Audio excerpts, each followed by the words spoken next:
Hi friends, ಇವತ್ತಿನ ನಮ್ಮ topic PCOS ಅಥವಾ PCOD, solution for PCOS and PCOD.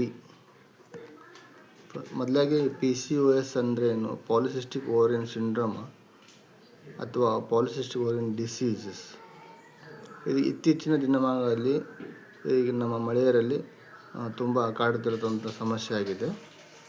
ಅವಿವಾಹಿತ ಮಹಿಳೆಯರಾಗಿರ್ಬೋದು ಮತ್ತು ವಿವಾಹಿತ ಮಹಿಳೆಯರಲ್ಲಾಗಿರ್ಬೋದು, ಈ ಸಮಸ್ಯೆ ಇತ್ತೀಚಿನ ಉಲ್ಬಣ. ಇದರಿಂದ ಲಕ್ಷಣಗಳು ಏನು ಬರ್ತಾವಂದರೆ, ಮೊದಲನೇದಾಗಿ ಮುಟ್ಟಿನ ಸಮಸ್ಯೆ ಬರುತ್ತೆ. ಅಮೆನೋರಿಯಾ ಅಂತೇಳಿ ಆಗುತ್ತೆ, ಅಂದರೆ ಮುಟ್ಟು ಸರಿಯಾದ ಟೈಮಿಗೆ ಬರಲಾರದೆ ಇರುತ್ತೆ. ಎರಡನೇದ್ದು ಹಿರ್ಸುಟಿಸಮ್, ಅಂದರೆ ಅಸಹಜ ಕೂದಲು ಬೆಳವಣಿಗೆ, ಮುಖದ ಮೇಲೆ ಆಗಿರ್ಬೋದು, ಕಾಲ ಮೇಲೆ ಆಗಿರ್ಬೋದು, ಅಸಹಜ ಕೂದಲು ಬೆಳವಣಿಗೆ ಆಗುತ್ತೆ. ಅದಕ್ಕಿಂತ ಮತ್ತೊಂದು ಏನಂದರೆ ಒಬೆಸಿಟಿ, ದೇಹದ ತೂಕ ಅಸಹಜವಾಗಿ ಉಲ್ಬಣಗೊಳ್ಳುತ್ತೆ. ಇದು ಮೊದಲನೇದಾಗಿ ಕಂಡುಬರ್ತಕ್ಕಂಥ ಲಕ್ಷಣಗಳು. ಮತ್ತು ಇದರಿಂದ ಮತ್ತೊಂದು ಲಕ್ಷಣಗಳು ಏನಂದರೆ, ವಿವಾಹಿತ ಮಹಿಳೆಯರಲ್ಲಿ ಬಂಜೆತನಕ್ಕೂ ಸಹ ಕಾರಣವಾಗುತ್ತೆ. ಅದಾದಮೇಲೆ ಅದೇ ಥರ ನೆಗ್ಲಿಜೆನ್ಸಿ ಮಾಡ್ದಂಗೆಲ್ಲ ಮತ್ತು ಡಯಾಬಿಟಿಕ್ಸ್ ಬರುವಂಥ ಸಾಧ್ಯತೆ ತುಂಬಾ ಇರುತ್ತೆ.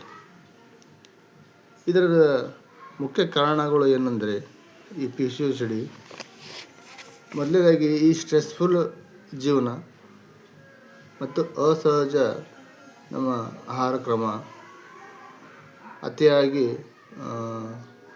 ಔಷಧ ಅವಲಂಬಿತ ಆಗಿರೋದ್ರಿಂದ ಆಗಿರುತ್ತೆ.